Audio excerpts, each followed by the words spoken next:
Ale Berkovich ha preparado justamente un mapa de qué reparticiones están despidiendo gente. Berko. Sí, Gato, es un mapa dinámico, porque esto es información que se sucede hora tras hora. Estamos en el tercer día hábil del año, prácticamente, te diría una situación que es algo así como un despertar. Y el lunes empezaron a llegar los primeros telegramas. En algunos casos fueron telegramas, en otros casos fueron llamados telefónicos diciendo no se van a renovar determinados contratos. El mapa que tengo a mis espaldas es el mapa de los municipios donde empezó esto. Hay algunos municipios de algún color y otros de otro, y eso te va a sorprender. Bueno, primero esta novedad, la de Hernán Lombardi en el Centro Cultural Kirchner, que avisó que los 600 contratados que había en ese museo iban a ser revisados íntegramente y que probablemente solo 15% vayan a tener continuidad. Eran contratos muy precarios, gente que recién ingresaba a trabajar y que ahora está en la incertidumbre total. Hubo algunas protestas aisladas, ayer había manifestantes en la puerta todavía, pero no los dejaron ingresar al trabajo y muy presumiblemente la mayoría de ellos no va a continuar. Luego los municipios. En los municipios se dieron situaciones bastante tensas. Hoy amaneció tomado el municipio de La Plata. En el municipio de La Plata, Julio Garro, el nuevo intendente de Cambiemos, les avisó a 4.500 contratados y cooperativistas que no iban a continuar cumpliendo las funciones que habitualmente cumplían en el municipio. ¿Por qué hago la especificación de que son contratados y cooperativistas? Porque no son empleados de planta permanente de los municipios, son empleados que bajo distintas formas precarias fueron ingresando a la tarea en este nivel del Estado, que como todos sabemos es el que menos dinero gana dentro del mapa general de los estatales de nación, provincia y municipios. Esa toma seguía hasta esta tarde y había mucha tensión entre los gendarmes que estaban apostados en la puerta y los manifestantes, en muchos casos de organizaciones sociales o de los gremios presentes allí, que por supuesto repudiaban todas las desvinculaciones. ¿Quién más? En Lanús y en Quilmes, dos partidos del sur del conurbano que fueron ganados justamente por Cambiemos en estas últimas elecciones, dando batacazos contra el Frente para la Victoria, que tenía prácticamente asegurado el triunfo en alguno de estos casos. Bueno, Martiniano Molina, conocido chef y que ahora debuta en la función pública con esta intendencia, ya les avisó a 1.000 de los empleados de Quilmes,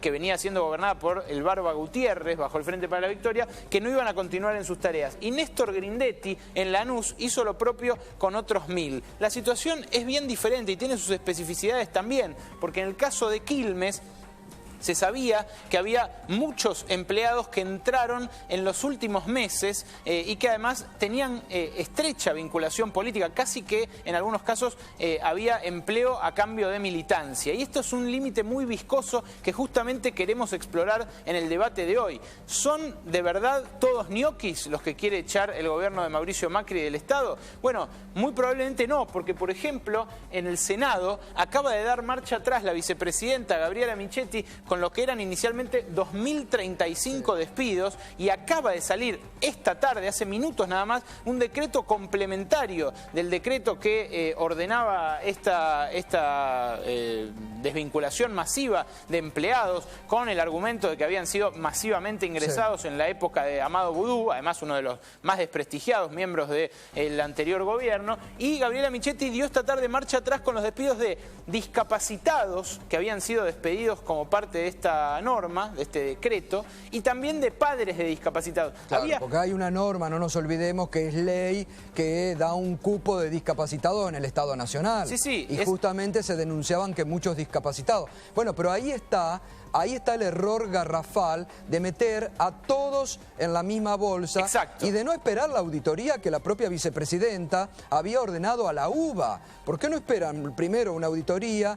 Se sabe quién es ñoqui o quién no, y no le rotulan, porque es muy feo. Yo la verdad quisiera preguntar, y que alguien me lo responda entre hoy y mañana, vamos a preguntar esto: ¿cuántos dirigentes políticos de la Argentina, cuántos funcionarios hoy en el gobierno que fueron legisladores y cuántos legisladores nacionales de las distintas fuerzas políticas van a trabajar al Congreso de la Nación todos los días o son ñoquis?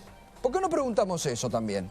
Bueno, la excusa en este caso, o el argumento en este caso, fue que no se sigan acumulando capas geológicas de empleados que vienen con cada administración y después se quedan en el Congreso. Está bien, pero eso es una responsabilidad de toda la dirigencia política en su conjunto. Exacto. Lo hacen todas las administraciones. Y otra pregunta, Gato, quizás incómoda. Si toda esta gente eran efectivamente ñoqui, ¿no deberían iniciar causas penales, por estafa, penales? Obvio, tiene que haber denuncias concretas. Claro. Porque acá lo que pasa, que ayer lo decíamos también con el motivo de la triple fuga, hay mucho marketing político. Quieren quedar bien con algunos sectores, te meten el ñoquis, apañados por algunos dirigentes políticos notorios, que son legisladores nacionales y que yo quisiera, reitero, y por favor si alguien me puede pasar la información, ¿cuántas veces han ido al Parlamento Nacional? ¿Cuántas sesiones están? ¿En cuántas sesiones han estado presentes? ¿Cuántas veces han hablado? Vamos a empezar a indagar. ¿Cuántos dirigentes políticos están libres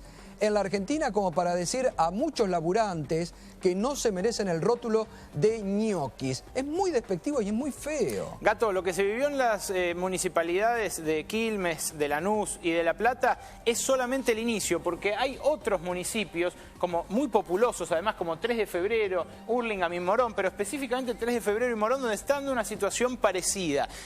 Acá lo mencionamos a Juanchi Zabaleta, justamente en su momento un ladero de Amado Vudú que se alzó con la intendencia de Hurlingham, antes en manos de Juan Acuña. Bueno, él es del Frente para la Victoria y Zabaleta acaba de desvincular a 300 empleados municipales que había incorporado a la planta permanente Acuña el día antes de irse. Entonces, esto es algo que ocurre también siempre que hay una transición entre adversarios en un distrito e incluso entre adversarios internos, en este caso del peronismo. Ahora, la masividad que está alcanzando en los casos de Lanús, de La Plata especialmente, y en otros más, es algo que empieza a generar una conflictividad inusitada. Y además, en general, cuando hay una transición entre distintos caciques bonaerenses o intendentes, se daba algo negociado, no un plumazo de despidos y después revisarlos, como claramente ocurrió en el Senado. O auditorías, ¿no? Sí, auditorías igual Gato. Porque nadie puede apañar ñoquis. Igual la auditoría... Gente que labura, gente que cobra sin ir a laburar no puede ser apañado. Por supuesto, pero igual la auditoría de la UBA, vos sabés que maneja la Facultad de Ciencias Económicas. Bueno. Los buenos muchachos los conocemos muy bien. No estoy seguro de que esa sea la mejor auditoría posible. Pidan a otra. Hay muchas universidades prestigiosas en la República Argentina. ONGs, gremios y demás. Ahora, ¿qué pasa en 3 de Febrero y qué pasa en Morón? En estos dos lugares también ganaron dirigentes de Cambiemos, del PRO, Diego Valenzuela, conocido historiador, periodista, y Ramiro Tagliaferro, ni más ni menos que el marido de la gobernadora María Eugenia Vidal, que desbancó a Sabatella allí y a su mayoría en el Consejo, y están enfrentando situaciones similares. En 3 de Febrero, de donde se fue Hugo Curto, uno de los grandes varones del conurbano, ahí había, por ejemplo, 2.500 empleados, o algo así como 2.500, 3.000, pero había 500 que estaban en comisión en el Consejo Deliberante. Y cuando Diego Valenzuela fue al Consejo Deliberante a ver a dónde estaban los 500 que en comisión del Ejecutivo en el Consejo Deliberante, no estaban trabajando. Bueno. Entonces, en esos casos... Ahí está bien, porque si no están presentes en el lugar de laburo... Los irán a buscar a la casa. Claro, si no marcan tarjetita, ¿no? O si no ponen, no sé, la tarjeta, el dedo, lo que tenga que ver, bueno, ahí está justificado. Pero de un plumazo empezar, o como ha habido situaciones muy antipáticas de pedirles DNI en la puerta del AFCA días atrás con un policía, esas son épocas pasadas que, por favor, no hay que repetir en estos momentos de democracia. Hay lugares, Gato, donde las consultoras privadas que contrató el nuevo gobierno para hacer este relevamiento y establecer quién sirve y quién no, le están haciendo preguntas concretas sobre su filiación política. Ahí hay una persecución ideológica. Preguntas concretas sobre su filiación política. A mí me han llegado casos de un área de cultura de la provincia de Buenos Aires donde le pidieron que abran el Facebook y muestren sus publicaciones. Ahí hay una persecución ideológica. Inadmisible. Y es inadmisible, y hay que recordar que el presidente Mauricio Macri, cuando dio el discurso inaugural, dijo que Cambiemos no venía ni a perseguir ni a tomar revanchas. Y hay algunos funcionarios que están haciendo claros actos de revanchismo político en estos momentos. Más papistas que el Papa, quizás. Sí, y bueno. Veremos. Bueno, otro mito que queremos tratar de desarticular es el que vamos a ver en la siguiente placa. A ver. Esto, porque la idea que subyace detrás del ñoqui del Estado es que gana un montón de plata además. Esto es lo que gana un estatal en la nación, que es el lugar donde más se gana dentro del Estado, o sea, la nación, provincia y municipio. Estas son las categorías básicas, 3 ejemplos que encontramos. Por ejemplo, el cadete de servicios generales, categoría F, la letra más baja de ley marco, que empieza sin antigüedad, gana 6 lucas y media.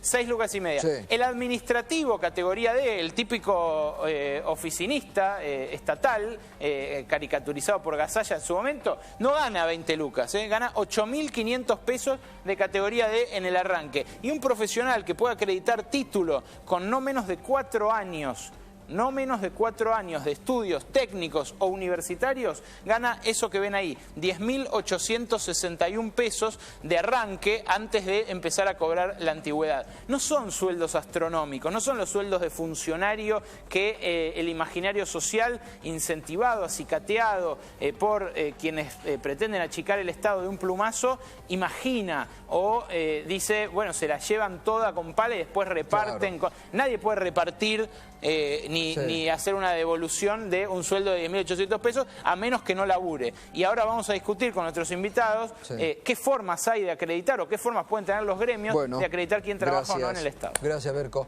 Bueno, a ver, Hernán Insurieta, sos de ATE, ¿no? Buenas noches. Buenas noches, ¿cómo te va? ¿Qué situaciones están viviendo que ya hayan registrado? No, como señala el informe y lo que se expresa claramente en la intervención de Alejandro, es que es una situación muy crítica.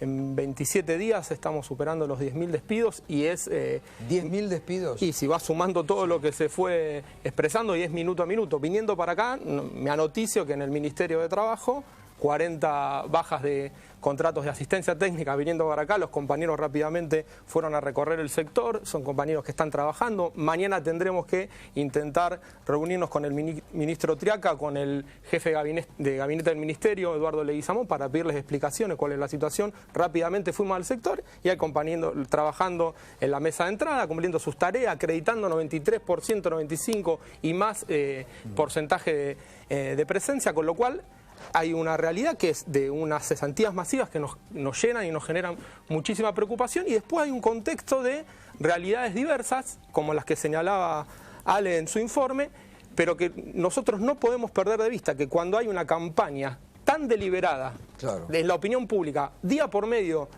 todos son ñoquis. Los principales medios de comunicación, día por medio, clavan una tapa que dice que en el Estado son todos ñoquis, son todos vagos, que militan en tal o cual agrupación política, para generar un consenso social que nos aísle a nosotros, a los trabajadores y trabajadoras del Estado, para poder aplicar una política de ajuste y de reducción de las políticas públicas. Y acá hay algo que no se puede perder de vista, y apelamos a la población, a la sociedad en general, que tiene que entenderlo, que se tome un minutito para pensar qué nos están diciendo los medios de comunicación en ese sentido, que recortar y golpear sobre el empleo público es golpear sobre el derecho a la educación, a la salud, al trabajo sobre la primera infancia, etcétera. Es golpear sobre derechos que hacen a la ciudadanía. A ver, Marín, ¿cuál está viviendo la situación en la CTA?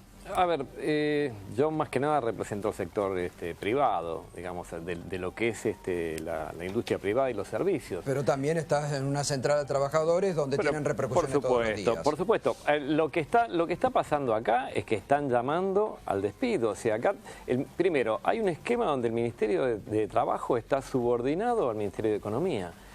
Y si el propio gobierno está diciendo, cuidado, no recuperen salario, porque si recuperan salario están en juego los puestos de trabajo, lo que se está diciendo es llamar al sector, no solamente al sector estatal que está intentando dar el ejemplo, sino al sector privado a generar un disciplinamiento de la mano de obra organizada. Esto bueno, es lo que se está buscando.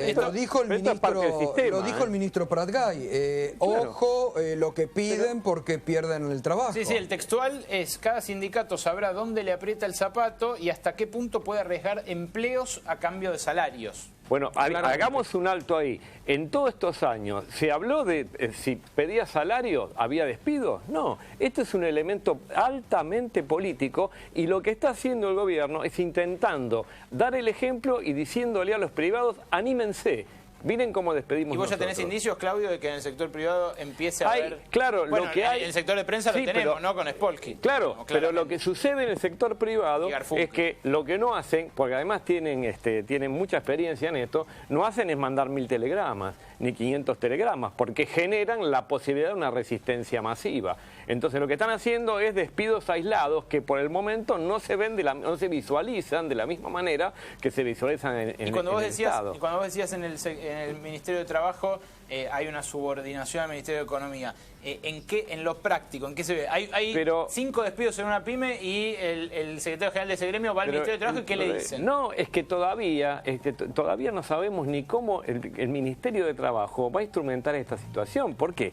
Uno va al Ministerio de Trabajo, el Ministerio de Trabajo no puede ser neutral, tiene que jugar a favor del más débil. Y esto tiene que ser de esta manera. Y hoy el Ministerio de Trabajo, a las declaraciones del Ministro de Economía, no dijo, no, miren, acá despidos no, ni nada por... Al contrario, deja correr. A ver, y este es el punto que tenemos acá. Leonardo, hoy sonó muy fuerte esta mañana, muy duro, Hugo Moyano, que salió a decir que se han creído, están agrandados, paran la mano. Está bueno porque se habló mucho sobre un apoyo... Bueno, él dijo, hoy admitió que lo había votado a Macri. Yo acá mismo en tu programa yo dije que Moyano en ningún momento estaba comprometido con el gobierno. No, pero hoy admitió que lo había votado a Macri. Bueno, pero Moyano es el dirigente con más sentido... No, él dijo que votó por convicción. Con más sentido de la equidad, por eso está en el lugar que está y apoyado por tantos gremios. Por lo tanto, nosotros no vamos a permitir bajo ningún punto de vista. Yo soy secretario de Seguridad Social de nuestra CGT, que conduce Hugo Moyano. Estoy totalmente seguro que nuestra central en ningún momento va a apoyar este tipo de políticas. En el caso de ANSES, del cual soy el secretario general de Trabajadores, no hemos tenido ningún despido. Sí tenemos algunas otras situaciones incómodas, porque hay que hablar sobre todos los temas. Acá el único que se fue del gobierno anterior fue Diego Bocio. Desde el número 2 de ANSES, sí, de la etapa del gobierno anterior, hasta todos los gerentes, nadie ha renunciado. ¿Cómo? ¿El encargado de manejar el Fondo de Garantía de Sustentabilidad es Luis María Blaquier? ¿El nuevo es Luis María Blaquier? Sí, pero el otro no renunció. O sea, ¿Santiago López Alfaro? Nadie renuncia, nadie se va. ¿Y no les piden la renuncia? El que maneja ahora es este economista. Perfecto, pero tampoco el Rodrigo Ruete, que es el secretario el segundo cargo de ANSES, tampoco renunció, más bien que hoy hay otra persona que maneja. Ahora, Leonardo, el tema tiene que ver, el punto es la ética desde un lado y la ética desde el otro. ¿Qué quiere decir? ¿Que se están queriendo atornillar? Están atornillados, hermano. Están atornillados. ¿Qué hay que hacer? Pero ellos son funcionarios políticos, ¿no? Deberían ser funcionarios políticos. Claro. Ahora, pero lamentablemente hasta ahora no tenemos ningún despido de ningún trabajador de base. Está bien. Ahora, hoy también Moyano decía respecto a la frase de Prat Gay que reiteraba Berco recién, no nos vengan a extorsionar ni nos vengan a poner. ¿Ustedes sienten, como decía, que ya hay como diciéndoles paren la mano, lo vamos a... Que el ministro de Economía se preocupe de dónde le aprieta el zapato a él. Y que a él el zapato le aprieta mucho, evidentemente porque está llevando una política de endeudamiento, la misma política que yo he denunciado aquí en este mismo espacio en otro momento, el año pasado, que ha hecho Macri en la Capital Federal. En la Capital Federal nos dejó con 3.000 millones de dólares de deuda que los porteños lo vamos a terminar de pagar dentro de 100 años. Y el mismo estilo, el mismo mecanismo está siendo utilizado. Estos bonos normalmente fueron parte de una ideología positiva. O sea, el Estado emitía los bonos. El gran comprador de bonos era el propio Estado, a través de las instituciones que podían financieramente hacerlo. Caso ANSES, emblemático. Claudio, no, sería bueno que yo te escucho, me parece brillante, que todas las centrales podamos llegar a un acuerdo para poder generar una prohibición de despido. Porque entiendo que es el elemento disciplinador más fuerte que tiene hoy el gobierno hacia el movimiento obrero organizado. Y a su vez, la paritaria libre. Lo que pasa es que el régimen hay que ver qué régimen te cubre. En el caso nuestro, estamos en la ley de contrato de trabajo. Sí, pero es que justamente no somos empleados estatales puros. No, pero cuando hablo de prohibición de despido, digo, por X cantidad de días se prohíben los despidos de carácter masivo. ¿Por qué? Ese es un acuerdo, por ejemplo. Bueno, ese tiene que ser un acuerdo, pero tenemos que perseguirlos desde el movimiento obrero organizado. Para eso entiendo que si no, estamos en una situación de indefensión total. Claro, marcharon por ganancias, digamos. Podrían marchar tranquilamente. Nos quedamos de una... En ese sentido es muy importante el que está, y esto lo tiene que comprender el gobierno, que el que está en un plano de indefensión es este gobierno que no tiene base de sustentación política, porque si creen que ese 50% de votos que han logrado es de gente que es del PRO, en absoluto. Eso fue un voto negativo, el PRO tendrá un 20% de votantes reales, todo lo demás fue un voto negativo. Eso lo puede perder este gobierno si sigue tomando este tipo de decisiones. Por eso mismo, Por eso en ese sentido, déjame cerrar. Yo creo que hoy el movimiento obrero, las 5 centrales, no tengas ninguna duda que sintonizan exactamente lo mismo. Hoy está mucho más fuerte el movimiento obrero, con mucho más unificado, sin una persona que nos divida como era antes. Hoy está unificado el movimiento obrero. Así que el que tiene que ver dónde le aprieta el zapato es el gobierno nacional. Está en una situación endeble, no solo por la cuestión económica, macroeconómica, la microeconómica, sino también porque están hackeados por el narcotráfico. Acá tenemos cosas tan trascendentes en el país que no nos ponemos no podemos, es una irresponsabilidad que no se fomente la economía diaria, familiar. Ahora, bueno, en ese sentido, yo quiero, Gustavo, pero perdón un minuto.